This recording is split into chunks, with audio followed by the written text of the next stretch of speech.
बच्चों, आज मैं आपको एरिया के बारे में बताने जा रहा हूँ, जिसमें मैंने आपको पहला पार्ट और दूसरा पार्ट इसके बारे में बता चुका हूँ।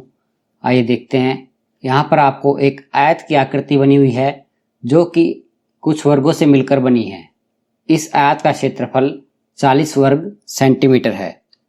यहाँ पर कुछ प्रश्न दिए गए हैं, इनमें हमें इनको हल करना है। तो पहला प्रश्न है कि इस आयत में हमें एक सीधी रेखा खींचनी है। वो इस तरह हम खींचेंगे कि ये इसे दो बराबर त्रिभुज बन जाए। इसमें दो बराबर त्रिभुज का जो दोनों का क्षेत्रफल होगा वो हमें निकालना है।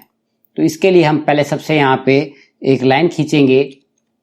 तो इस तरह हमने यहाँ एक लाइन खींच दी। इसको इसने दो बराबर भागों में बांट दिया। हम पिछले वीडियोस में भी ये देख चुके हैं।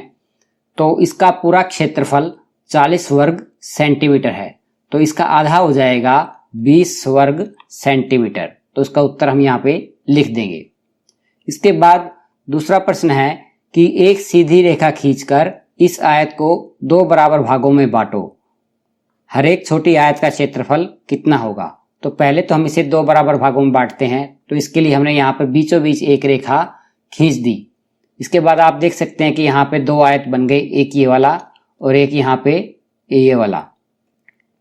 तो हम इसका क्षेत्रफल कैसे निकालेंगे। जब हमने बीचों बीच रेखा खींची है तो इसको ये दो बराबर भागों में बांटेगा। तो दो बराबर भागों में बांटने से इसमें कोई भी आयत छोटी या बड़ी नहीं होगी, दोनों बराबर होंगी और उनका क्षेत्रफल भी बराबर होगा। जब हमने पूरे का क्षेत्रफल हमें पता है कि 40 वर्ग सेंटीमीटर है, तो एक आयत का क्षेत्रफल होगा 20 वर्ग सेंटीमीटर और दूसरी आयत का भी क्षेत्रफल होगा 20 वर्ग सेंटीमीटर। तो हम यहाँ लिख सकते हैं कि इसका उत्तर 20 वर्ग सेंटीमीटर। तो अगला प्रश्न है हमारा कि दो सीधी रेखा खींचकर इस आयत को एक आयत और दो बराबर त्रिभुज में बांटो। यानी कि हमने इस आकृति में से एक आयत निकालनी है और दो त्रिभुज। तो सबसे पहले हम एक आयत निकालते हैं। उसके लिए हमें एक लाइन खींचनी होगी। यहाँ से हम एक लाइन खींच देते हैं। तो आप देख सकते हैं कि यहाँ पर हमने एक आयत यहाँ इस तरीके बना लिया। तो इस आयत का हम क्षेत्रफल निकालेंगे। तो इसे गिनेंगे 1 2 3 4 5 6 7 8 9 10 11 12। तो इसका क्षेत्रफल हुआ आयत का 12 वर्ग सेंटीमीटर। इसे हम यहाँ पे लिख देंगे। इसके बाद हमें इसकी दूसरी कंडीशन पूरी करनी है कि इसके दो बराबर त्रिभुज में भी बांटना है। यह हिस्सा हम छोड़ देंगे और बाकी इस हिस्से की हम दो त्रिभुज बनाएंगे। तो दो बराबर त्रिभुज बनाने के लिए हमें इसके बीच में इस कोने को इस कोने से मिलाना होगा। इसको मिलाने के लिए हम एक सीधी रेखा यहाँ पे मिला देंगे। तो ये दो बराबर त्रिभुज में बट जाएगा। आप देख सकते हैं कि इस हिस्से को जब हम इस हिस्से पर रखते हैं तो ये दोनों त्रिभुज आपस में बराबर होती हैं। तो इसका क्षेत्रफल कितना होगा।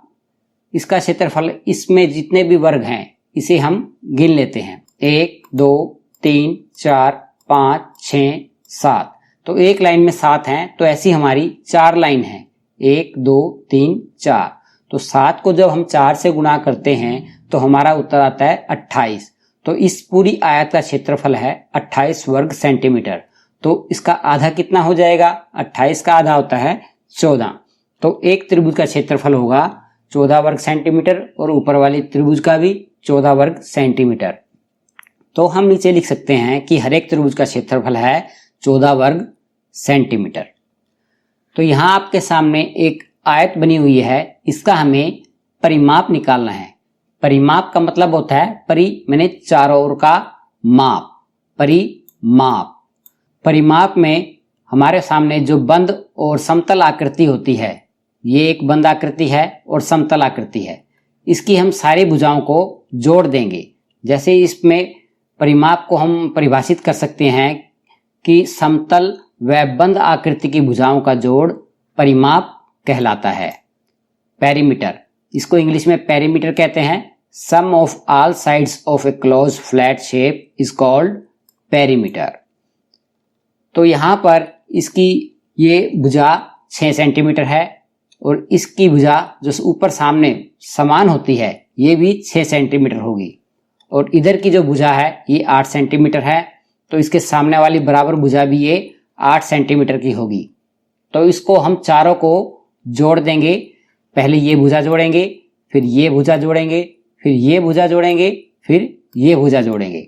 तो हम सबसे पहले लिखेंगे यहाँ पे आयत का परिमाप, और उसके बाद पहले हम 6, फिर 8, फिर ऊपर वाली 6 यहाँ पे, फिर सामने वाली भुजा 8। उसके बाद हमारा उत्तर आएगा 28 सेंटीमीटर, क्योंकि 6 और 8 14, उसके बाद 14 दोबारा हमने जोड़ा तो 28 सेंटीमीटर। तो इसका एक सूत्र भी होता है, जिसका परिमाप का सूत्र आयत का और वर्ग का अलग अलग होता है। ये हम आने वाले चैप्टर्स में पढ़ेंगे। अब यहाँ आपके सामने कुछ वर्ग दिए गए हैं 1-1 सेंटीमीटर के। इन वर्गों की सहायता से हमें एक आकृति बना रखी है इस लड़की ने। आप देख सकते हैं कि इसने इनको पहले 4 रखे हैं, उसके नीचे एक वर्ग रखा है। तो आपके सामने यहाँ पर एक ग्राफ पेपर दिया गया है, या ग्रिड कह सकते हैं। आप चाहें तो अपनी गणित की, जिसमें डिब्बों वाली एक खानों वाली कॉपी होती है, उसमें भी कर सकते हैं, या चाहे तो आप बाजार से एक ग्राफ पेपर भी ला सकते हैं, उस पर भी आप इसे बना सकते हैं। यहाँ पर हमने 3 आकृतियां इन 5 वर्गों से आपको बना के पहले से दे रखी हैं। आपको अपनी मनचाही आकृति यहाँ पर 5 वर्गों से बनानी है। जितने भी आप बना सकते हैं, जितने भी आप यहाँ बनाएंगे उन सबको गिन के आपको यहाँ पे लिखना है। उसके बाद हमें मापना है कि किस आकृति का परिमाप कितना है, और जो सबसे लंबी आकृति होगी उसका परिमाप आपको यहाँ पे लिखना है, और जिस आकृति का परिमाप सबसे छोटा होगा उसका आपको यहाँ पे परिमाप लिखना है। और यहाँ पे हम लिखना है आकृति का क्षेत्रफल कितना है वर्ग सेंटीमीटर में। जो भी आकृति का क्षेत्रफल आप निकालें, उसमें आकृति का क्षेत्रफल आपको यहाँ पे निकालना है। तो एक बार हम एक आकृति यहाँ पे बना के देखते हैं। तो यहाँ से हम एक लाइन सीधी खींचेंगे, 1 2 3, यानी कि हम 3 बॉक्स ले चुके हैं। हमें 2 बॉक्स और लेने हैं, एक बॉक्स हम ये लेंगे और एक ये लेंगे। तो हमें यहाँ पे एक सीधी लाइन खींचनी है, यहाँ पे खींच दी। इसके बाद इसको यहाँ पे खींचेंगे, और इसके बाद यहाँ तक, और उसके बाद यहाँ तक, और ऊपर से हम मिला देंगे इसे। तो इस तरह ये आकृति आपकी 5 वर्गों की आकृति बन गई। तो आइए देखते हैं इसका क्षेत्रफल कितना होगा। यहाँ पे इसका क्षेत्रफल हम इन वर्गों को गिन कर निकाल सकते हैं, जैसे हमने पहले निकाला है 1 2 3 4 और 5। तो 5 वर्ग हैं इसमें, तो इसका क्षेत्रफल भी हुआ 5 वर्ग सेंटीमीटर। यहाँ पर हम इसका परिमाप मापेंगे। अब परिमाप मापने में हमें जो वर्ग है 1 सेंटीमीटर का है, तो इसकी भुजा भी यहाँ 1 सेंटीमीटर की होगी। तो एक वर्ग की एक भुजा 1 सेंटीमीटर है यहाँ पे, और यहाँ पे 1 2 3 वर्ग हैं। तो इसकी यहाँ पर इस भुजा की लंबाई होगी 3, और इस भुजा की लंबाई भी होगी 3, और यहाँ इस भुजा की लंबाई है 1, और इस भुजा की लंबाई है 1 और 1 2, और यहाँ इस भुजा की लंबाई 2।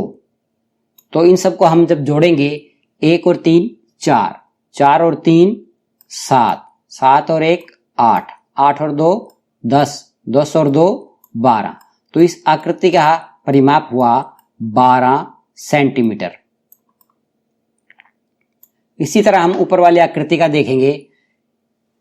इस भुजा की लंबाई है 1, इसकी होगी 2, 1 2 3 4।